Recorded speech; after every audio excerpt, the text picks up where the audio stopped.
Hello everyone, Professor Valerio Mori Ubaldini here, head instructor at Gracie Barra Overland Park with me, Kyle.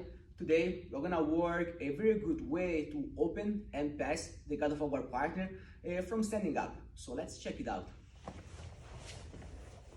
First of all, once we are in a close guard of our partner, it's really important the way we start, okay? You will, like in your jiu-jitsu journey, you will hear very often two words, base and posture. And here especially where is the foundation of jiu-jitsu, the close guard, it's very important to understand these two concepts, okay?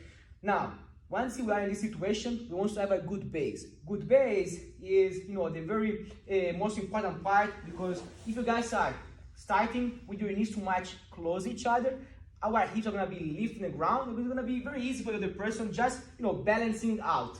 So really important, I want to have my hips, my butt, close as much as possible to the ground. So I want to spread my knees out. I want to sit on my toes, okay, on my heels.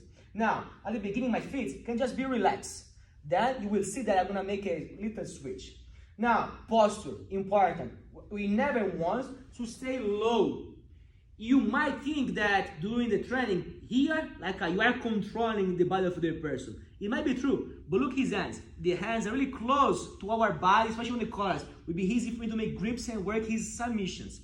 Also, what is wrong? Never start your action having your hands on the mat. You can easily grab, working sita sweeps or working submissions, especially on the shoulders. So the proper way to start, having the uniform or not, would be have hands on the hips. Posture is nice and tall.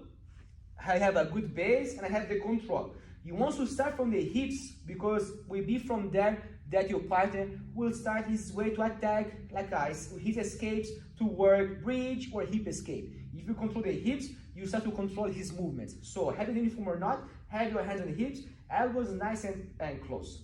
Now, you have to have as a reference the line of the bed.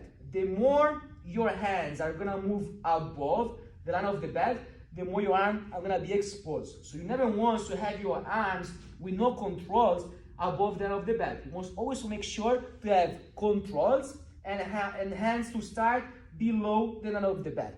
Never ever think about you can attack working submission from here. It will be a big mistake.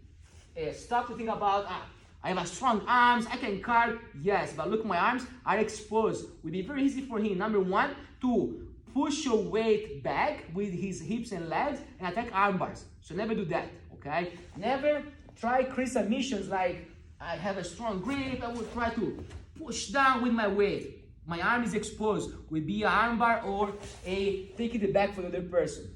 Never try like a shoulder locks like this. It's gonna take your back, okay, every time.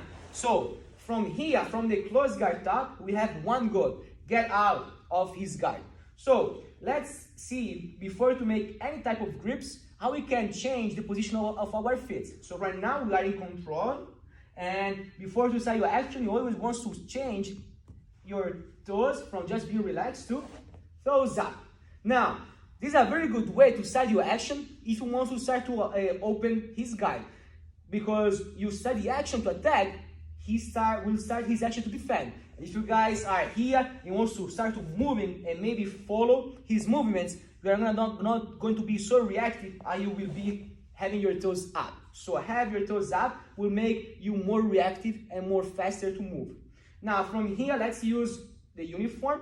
I'm gonna have two hands that are gonna open the lapels of my partner. For me, the strongest hand is the right. So I'm gonna fold the uniform. I will have the one grip with my strongest hand. Now, always have your fist in between the stomach and the chest of your partner. And you want to have your elbow, your arm, not too much stretch, because if he's gonna try to break your posture by moving his into his chest, you might twist your elbow if your arm is extended. You are not strong here. Don't keep your arm too much close, because for the same reason, it can break your posture. So your arm has to be bent, okay? Not too much stretch, not too much close. Has to be ready, just in case he wants to bring it to the chest or wanna crunch, okay? If he will crunch, I will stretch. If he's gonna pull, I will stretch, depending on his movements, okay? So keep your arm bent. Now, as he wants to stand up, I want to control the sleeve of my partner. So left hand, I'm gonna control the sleeve. I'm gonna open with my thumb, 4 fingers out. Remember, once we have the uniform, there are important rules to follow, okay? Never make grips inside the uniform of the other person, okay? It might be the sleeve or the pants. You can't do that, okay? Number one, in competition, you might be penalized by making your grips, okay, inside. Plus, think about that. If your partner gonna break the grip by turning around and pull, your fingers gonna be inside the sleeve. You might hurt really bad your fingers, okay? So make sure to have 4 fingers out.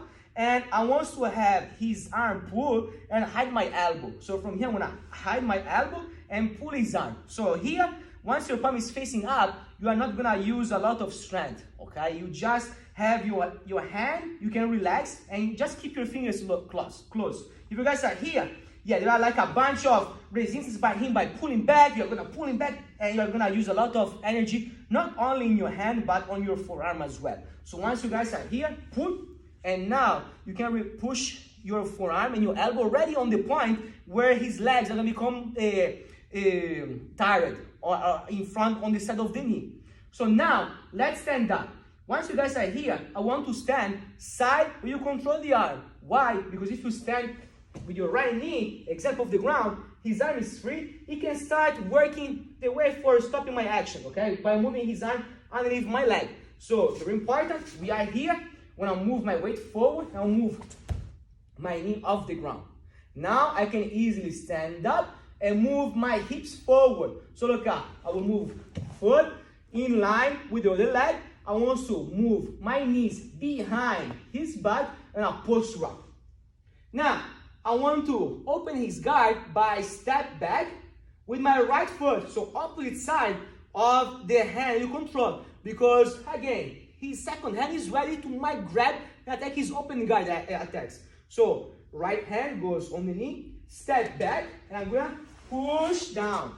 From here, I wanna create more space at the beginning. And I want always to have one knee in front, one knee back, okay? Like in a squat position. Always my left knee and my elbow will back up his leg movements. My right hand already goes elbow nice and tight to not allow him to recover the guard or to work his ribs. Now, I can easily use my right hand to push his leg down, and I want to kill his leg with my shin. So look, I will still have this grip, I will still have my elbow nice and tight. I have the control on his knee, I'm going to step in, and I'm going to bring my knee on the mat. Now it's time to control and gain this space. I will start to hug the head. And now look up, having my right hand underneath the shoulder and my own shoulder. Controlling his chin, I will switch the position of my legs and my hips. So now, I want to move my right knee from the mat to touch his hips. I will move my hip on the mat. I will do a big step back with my left leg. Right here. So once you arrive in this situation, you can let go the sleeve control, just control the hips. My right foot is still hooking the leg, and I will just turn on my belly, so belly face down. You guys have a good side control pass.